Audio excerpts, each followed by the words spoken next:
we are here in Metslawier, as I said at the beginning, the place with the fertile delta soil for seed potatoes. And from here in the Netherlands, they've been exporting seed potatoes to more than 90 countries for decades in order to feed the world. And I'm interested in what developments are happening and what is needed to keep on growing. Now, please welcome at the table, right at the back, Peter Berghuis, a Dutch seed potato grower and chairman of LTO's working group on seed potatoes for 5 years now. Welcome. Thank you. Joining us via Zoom, Jasper Spikker, and he's a business advisor from AgriTerra, a leading NGO who fights for better potato production in Rwanda and the surrounding countries in Africa. And then in the middle, Romain Koels, CEO of the World Potato Congress, which will take place for the 11th time in 2022. And he has more than 30 years' experience in the global potato sector. And of course, here on my right, CEO Gerard Baks. So I'm in good company with all these potato experts. And before we start, I'd like to mention again, I can't mention it enough, please put your questions in the chat. We need them. We want to interact with you. We'd like to hear from you. But let's start off with a poll question, my friends, for everybody also here in the studio and at home. And the question is, seed potatoes must be grown locally. Seed potatoes must be grown locally. Now, what do you think actually here at the table? Peter? It is possible. But is it possible everywhere? That is the question. Thank you. Let's keep it short. Yes. That's great. Romain? I think there is certainly an option to grow it locally and perhaps more than ever if the circumstances and everything is available, as Peter has been saying. On the other hand, of course, it's depending on your market. If you have a united market like Europe, of course, that might be different, all depending on the transport strategy. But there will be basically both of them have an opportunity, I think. Thank you. And Jasper, what do you think? Well, I think right now it's only logical that it's being done in the Netherlands and some other European countries. But in the near future, it will be very much possible in Rwanda, but also in the neighboring countries here, like Kenya, Uganda, and Tanzania, also Congo. So I think there are definitely opportunities. It's also already happening, but still it's small scale. But the potential is definitely there. Great. We'll go into that in a bit, Jasper. Gerard, looking at the results of this poll question, what can you say? I think quite clearly, everybody's a lot of a big group is saying where possible we should facilitate that, and that means that there's a clear message in that we should facilitate it. And my point is very clearly that we have to be very clear on what can be done locally, but can everything quality-wise be done locally? That's the big question. That's the big question. Now, Romain, now we know that the Netherlands is the incubator of potatoes. Is it sustainable to continue exporting seed potatoes worldwide from such a tiny country? Again, it's depending on where you want to export to. You know, Belgium is a major customer of the Netherlands, but that's next door. Of course, if you look at other parts of the world, if you talk about new potato areas, potential potato areas in Africa, South America, and even Asia, I think there will be a dramatic change coming up because those countries will, of course, be dependent on the start to have seed brought in, and that might be seed potatoes or basic seed or whatever coming from this area. But I think that, and you see it already now in those new areas like Kenya, some of these countries, Sub-Saharan Africa, are developing very quickly. And there you see that it's not so obvious, first of all, to bring them over there on a sustainable way, because of course 80% of the tubers are water, don't forget it. And secondly, they make things quite difficult there. They don't feel happy by bringing in product which they can grow locally. And just like we are here embracing local, also there people are embracing local. Right, thank you. Is this recognizable, Jasper? Yes, it definitely is. Of course, every country has its own story, but Sure. yeah, the governments here, they also have their own varieties, which they are proud of and which they believe in. But I know HZPC, for instance, in Rwanda now has two varieties that have been recently approved. So it's not impossible, but often you have to go through a very long procedure to get them on the list. But it's possible. So I only would like to encourage HZPC to continue the route they are already on. Thank you, thank you. Now, from Rwanda, and I'll get back to you soon, Jasper, moving back to the Netherlands. Peter, you're a seed potato grower on the fertile Dutch clay, and you represent the interest of many fellow growers. Where in the Netherlands precise are you growing the seeds? I'm growing seed potatoes in Kloosterburen in the north of the Netherlands. Kloosterburen. Yes. Okay, and why is the Netherlands the best place for seed potatoes? The Netherlands is a place with a very fertile delta. We have a good sea climate.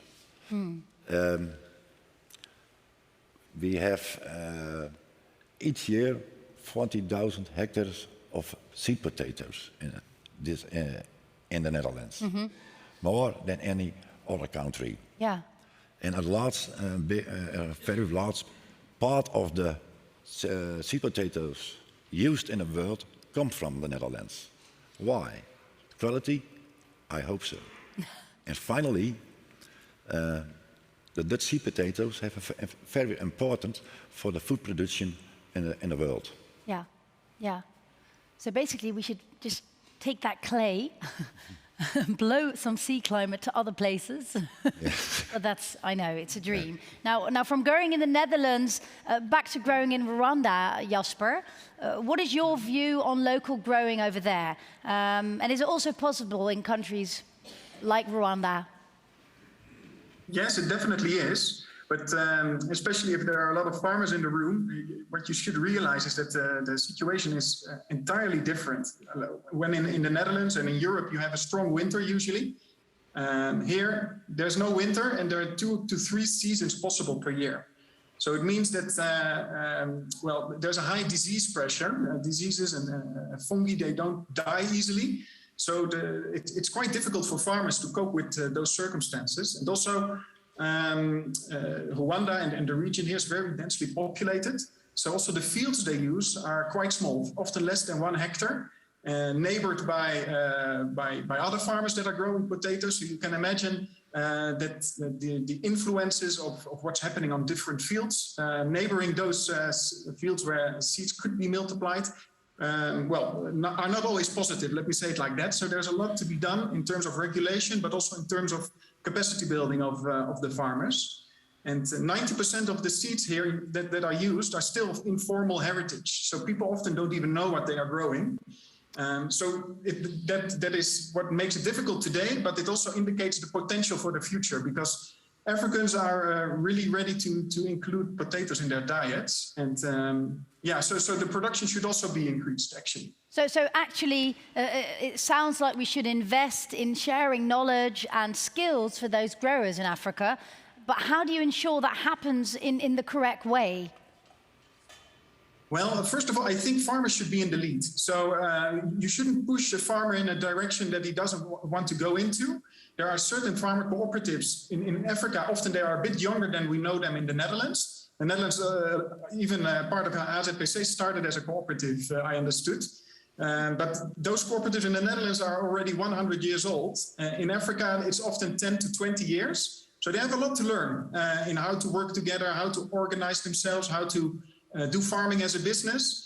But those organizations that have chosen that direction, I think they need our support in terms of capacity building of farmers, but also the experience that we have in the Netherlands could be very welcome to them. Thank you, Jasper. Now, Romain, how can we speed this up? That's an easy question, but with a very difficult answer, I'm afraid. It's not that easy. If you look, there are a lot of people that work with farmers. There are farmers here. I think you all know tradition. Tradition is a traditional word for farmers and for agriculture. So it's not that easy to change things. This is also why I believe that World Potato Congress, for instance, has launched a toolbox as an instrument to help farmers and communities to change things, because I'm convinced of one thing. If we talk about poverty, if we talk about hunger, and Gerard has talked about it in his introduction, I think this is still a huge problem today, and perhaps nearby a bigger problem than we expect, because at this moment the cereal prices are very high. Rice is a problem, and to be very honest, potato is one of the most sustainable crops and commodities as a staple food you can grow. So the opportunities are there. The only thing is, of course, how to bring people towards growing potatoes, marketing potatoes, and there we need a common effort. I've been told that money is not the issue. Even Elon Musk has announced yesterday that he has $6 billion available to solve the hunger problem in the world. Well, perhaps his money can be used to invest in the potato sector, not to send around seed potatoes, because you have to treat them, to plant them, to do things with them. So I think the most important thing is to share knowledge. They really need people that can help them to deal with seed potatoes, to store potatoes, and to market them. Right. Now, Gerard, listening to our experts, and particularly this subject also, what will the future look like in 10 years? And do you think we'll grow more locally also there? Yeah, I think finally, if you want to grow the, let's say, better potatoes in the world, we have to grow the seeds locally, but still you need the basic seeds, and the basic seeds probably can only come from a few places in the world. So if we can really use the Netherlands as a very basic seed producers, and then transport it to all the countries, and then with the knowledge transfers, where Romain is talking about, getting that locally produced, whatever countries in the world, then we will contribute hugely to the food production in the world. So partnership is also very important. Very, very important, because it's not just simply transporting the potatoes and getting them there. It's a very vulnerable product. You have to know what to do with it. Yeah, right. Thank you. Let's have a look at some questions from the audience. The first one is from a Dutch grower. Is my job as seed potato grower in danger? Well, let's make this a broader question, just growers in general. Jasper, to start with you. To be honest, I don't think so. Currently, of course, I'm reflecting from the African context, but yields are still at 10 to 12 metric tons per hectare. So, and if farmers want to increase their yields, and food security is a very important issue in the years to come. So farmers have to increase yields. Governments expect it from them. Consumers expect it from them. They need a proper starter material. So they need seed potatoes of good quality. So I think, especially in this part of the world where economies are growing in double digits every year, consumption is increasing, and also the need for quality seed potato is increasing. So I think there will be definitely a huge increasing demand for seed potatoes from Europe. Thank you. Peter? No, I don't think so. But we have risk in the Netherlands, and we have a lot of knowledge. We have research in the Netherlands. Yeah. And we must make use that for the problems. And so we can grow with seed potato in the world. Thank you. And Romain? I think farmers are often called nowadays agricultural entrepreneurs. And if they are acting as an entrepreneur, they don't have to be afraid of the future, because they have to look the challenges in the eyes, and they are there, and they will certainly produce for those areas. But we have to be aware that people over there are looking for collaboration. They are not waiting with their hands open to receive the seed potatoes. They will be part of that process, and they want to know what's going on. And that's the big challenge for all of us, I think, to set up collaboration on equal level. Exactly. And finally, because there are quite lots of questions, I see also questions coming in about hybrid potato, but we're doing that in the second table talk. So finally, I think for the subject here, we talk about there's no danger for the seed potato grower. There are dangers, but those dangers are coming more for the rest of our society in Northwest Europe, that are not recognizing the importance of our business in, let's say, growing seed potatoes and bringing them to the places in the world to feed those people. That is not sufficiently recognized by the societies in the Western world. And with this, I have to end this first table talk. But thank you, Peter, Romain, Jasper, and Gerard. Thank you for sharing your views and insights.